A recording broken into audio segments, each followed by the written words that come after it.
Constituency. ಕ್ಷಮೆಯಲ್ಲಿ Pralhad Joshi ಅವರಿಗೆ ಆಹಾರ ಮತ್ತು ನಾಗರಿಕ ಪೂರೈಕೆ ಖಾತೆಯನ್ನ ನೀಡಲಾಗಿದೆ. ಇದೊಂದು ಅಪ್ಡೇಟ್ ಅನ್ನ ಕೆಳಗಡೆ ಸ್ಕ್ರೀನ್ನ ಕೆಳಭಾಗದಲ್ಲೂ ಕೂಡ ನೀವು ಗಮನಿಸ್ತಾ ಹೋಗ್ಬೋದು. ಕಂಟಿನ್ಯೂ ಮಾಡಿ ಮಧು.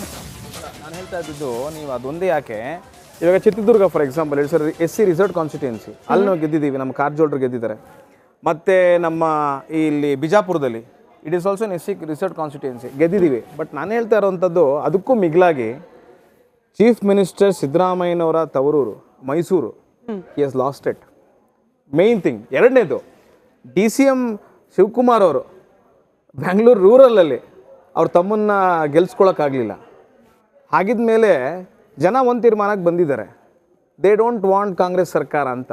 ಅಂದರೆ ಪ್ರಶ್ನೆ ಕೇಳಬೇಕಾಗತ್ತೆ, ನಿಮ್ಮ NDA ಸರ್ಕಾರ ನಮಗೆ ಪ್ರಶ್ನೆ ಕೇಳ್ತಾರೆ, NDA ಪ್ರಶ್ನೆ ಕೇಳ್ತಾರೆ, ನಿಮಗೆ 293 ಬಂತು, ನೀವು ಸರ್ಕಾರ ಮಾಡೋ ಅರ್ಹತೆ ಇಲ್ಲ ಅಂತ. ನಾನು ಕೇಳ್ತಿರೋದು ಇವತ್ತಿನ ದಿವಸ ಮಾರಲ್ ರೆಸ್ಪಾನ್ಸಿಬಿಲಿಟಿ ತಗೋಬೇಕು ಸಿದ್ದರಾಮಯ್ಯನವರು ಮತ್ತೆ DCM ಅವರು. ಹೇಳ್ತೀರಿ ಮಧು ಅವರೇ, ಬಟ್ ನನ್ನ ಪ್ರಶ್ನೆ ನಿಮ್ಮ ಭದ್ರಕೋಟೆಯಾಗಿದ್ದ ಕರ್ನಾಟಕದ ಉತ್ತರ ಭಾಗಗಳಲ್ಲಿ ಕಾಂಗ್ರೆಸ್ ಅಪ್ರತಿಮವಾದ ಸಾಧನೆ 9 ಕ್ಷೇತ್ರಗಳು, ಅದ್ರ ಬಗ್ಗೆ ಏನ್ ಹೇಳ್ತೀರಿ? ಇದರ ಜೊತೆಗೆ ಒಂದು ಚಿಕ್ಕ ಬ್ರೇಕ್ ಹೋಗೋ ಸಮಯ, ಕೆಲವೊಂದು ಕ್ಷೇತ್ರಗಳಲ್ಲಿ ಫಾರ್ ಎಕ್ಸಾಂಪಲ್ ಮಂಡ್ಯ, ಮೈಸೂರು, ಹಾಗೆ ಕೋಲಾರ, ಇಂಥ ಕ್ಷೇತ್ರಗಳಲ್ಲಿ ಅಭ್ಯರ್ಥಿ ಆಯ್ಕೆ ಮಾಡೋ ಸಂದರ್ಭದಲ್ಲೇನೆ ಎಡು ಬಿಡ್ತಾ ಕಾಂಗ್ರೆಸ್. ರಾಜ್ಯದಿಂದ ಆಯ್ಕೆ ಆಗಿರುವ ಸಚಿವರಿಗೆ ಯಾವ್ಯಾವ ಖಾತೆ ಸಿಕ್ಕಿದೆ ಅನ್ನೋದನ್ನ ಗಮನಿಸ್ತಾ ಹೋಗೋಣ. ಇನ್ನೊಂದು ಪೆಂಡಿಂಗ್ ಇದೆ. ಕುಮಾರಸ್ವಾಮಿ ಅವರಿಗೆ ಉಕ್ಕು ಮತ್ತು ಭಾರಿ ಕೈಗಾರಿಕೆ, ಇದರ ಜೊತೆಗೆ ಪ್ರಹ್ಲಾದ್ ಜೋಶಿ ಅವರಿಗೆ ಆಹಾರ ಮತ್ತು ನಾಗರಿಕ ಖಾತೆ, ನಿರ್ಮಲಾ ಸೀತಾರಾಮನ್ ಅವರಿಗೆ ಹಣಕಾಸು ಮುಂದುವರಿಕೆ, ಶೋಭಾ ಕರಂದ್ಲಾಜೆ ಅವರಿಗೆ ಸಣ್ಣ ಮತ್ತು ಅತಿ ಸಣ್ಣ ಕೈಗಾರಿಕೆ ರಾಜ್ಯ ಖಾತೆ. ರಾಜ್ಯದ 4 ಸಚಿವ ಸ್ಥಾನದ ಖಾತೆ ಹಂಚಿಕೆ ಪ್ರಕ್ರಿಯೆ ಸಂಪೂರ್ಣಗೊಂಡಿದೆ. Back to the debate.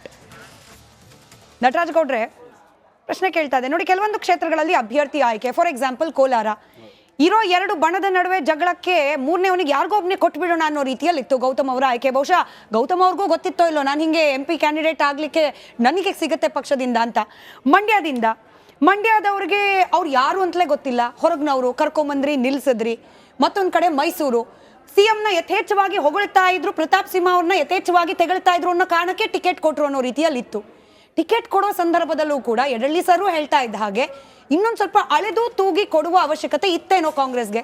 ಇಲ್ಲ, ಅದು ಒಂದು ವಿಶ್ಲೇಷಣೆ ಅಷ್ಟೇ. ನೋಡಿ, ಗೌತಮ್ ಕೊಟ್ಟದ್ದು ಕೇವಲ ವಿಶ್ಲೇಷಣೆ ಇಲ್ಲ, ವಾಸ್ತವಕ್ಕೆ ಸ್ವಲ್ಪ ಹತ್ರ ಇರ್ಬೋದೇನೋ. ನೋಡಿ, ಕೋಲಾರದ ಮಾತ್ರ ನಾವು ತಡವಾಗಿ ಟಿಕೆಟ್ ಅನೌನ್ಸ್ ಮಾಡೋದು ಹೊರತು ಗೌತಮ್ ಒಳ್ಳೆ ಅಭ್ಯರ್ಥಿ, ಕಾರ್ಯಕರ್ತ, ಬೆಂಗಳೂರು ಜಿಲ್ಲಾ ಕಾಂಗ್ರೆಸ್ ಅಧ್ಯಕ್ಷ ಆಗಿದ್ದ, ಅವನು ಕೆಲಸ ಮಾಡ್ತಾ ಇದ್ದ. ಅವನಿಗೆ ಕೊನೆಗಳಿಗೆ ಕೊಟ್ಟರು ಸಮಯ ಸಾಲಿಲ್ಲ ಆತನಿಗೆ ತಾನೇ ಅಭ್ಯರ್ಥಿಯಾಗಿ ಎಲ್ಲರಿಗೂ ರೀಚ್ ಆಗಲಿಕ್ಕೆ.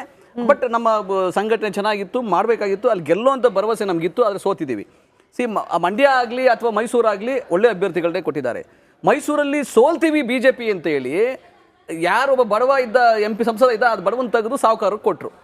ಮೈಸೂರಲ್ಲಿ ಅದಕ್ಕೆ ಇರೋದೇ ವಾಸ್ತವ. ನಾನು ಹೇಳ್ತಾ ಇದ್ದೀನಿ, ನೀವು ಕೇಳಂಗಡಿ ನಾನು ಏನ್ ಮಾಡ್ಲಿ?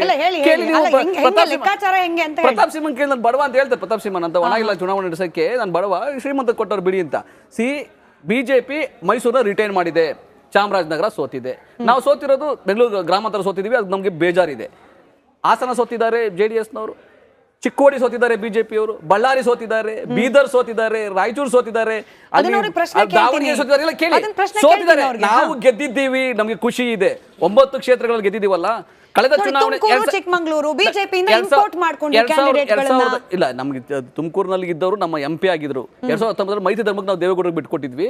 ಪಾಪ ಅವ್ರಿಗೆ ಅನ್ಯಾಯ ಆಗಿತ್ತು, ಜನ ಅವ್ರಿಗೆ ಈ ಸಲ ಕೈ ಹಿಡಿತಾರೆ ಅನ್ಕೊಂಡಿದ್ವಿ, ಆಗ್ಲಿಲ್ಲ. 2019ರಲ್ಲಿ ನಮಗೆ 31% ಮತ, ಆದ್ರೆ 2024 ಬಂದ್ರೆ ನಮಗೆ 46% ಮತ, 14% ಮತ ಹೆಚ್ಚಿಗೆ ಆಗಿದೆ.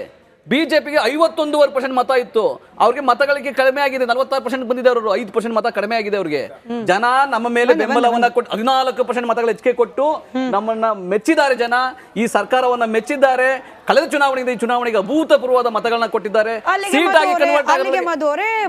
ನಟರಾಜ್ ಗೌಡ ವಿಶ್ಲೇಷಣೆ ಸರಿ ಇದೆ. ಹಳೆ ಮೈಸೂರು ಭಾಗದಲ್ಲಿ ನಮ್ಗೆ ಹೆಂಗ್ ಹೊಡ್ತಾ ಬಿದ್ದಿದ್ಯೋ, ಕರ್ನಾಟಕದ ಉತ್ತರ ಭಾಗದಲ್ಲಿ ನಮ್ಗೆ ಅಡ್ವಾಂಟೇಜು. BJP ಹಂಗ್ ನೋಡಿದ್ರೆ ಭದ್ರಕೋಟೆ, ಅದರಲ್ಲೂ ಕೂಡ ಲಿಂಗಾಯತ ಡಾಮಿನೆಂಟ್ ಅನ್ಸ್ಕೊಳ್ಳುವಂತಹ ಕ್ಷೇತ್ರಗಳು ನಿಮ್ಮ ವೋಟ್ ಬ್ಯಾಂಕ್ ಅಂತ ಹೇಳಿ ನೀವು ಕರೆಸ್ಕೊಳ್ಳೋದು, ಅಲ್ಲಾದ ಸೋಲು. ಸ್ಮಿತಾ, ಕಲ್ಯಾಣ ಕರ್ನಾಟಕದಲ್ಲಿ ಅಕ್ಸೆಪ್ಟೆಡ್, ನಮಗೆ ವೋಟ್ ಕಡಿಮೆ, ಸೀಟ್ ಕಡಿಮೆ ಬಂದಿದೆ. ಅದಕ್ಕೆ ಕಾರಣಾಂತರಗಳನ್ನು ನಾವು ಹುಡುಕ್ತೀವಿ, ಅದು ಒಂದು ಮಾತು. ಆದರೆ ಇದಂತೂ ತಳ ಹಾಕೋ ಆಗಿಲ್ಲ. ಯಾವುದು ನಾನು ಹೇಳ್ತೀನಿ ಕೇಳಿ. ಇವತ್ತಿನ ದಿವಸ ಲಕ್ಷ್ಮೀ ಹೆಬ್ಬಾಳ್ಕರ್ ಅವ್ರದ್ದು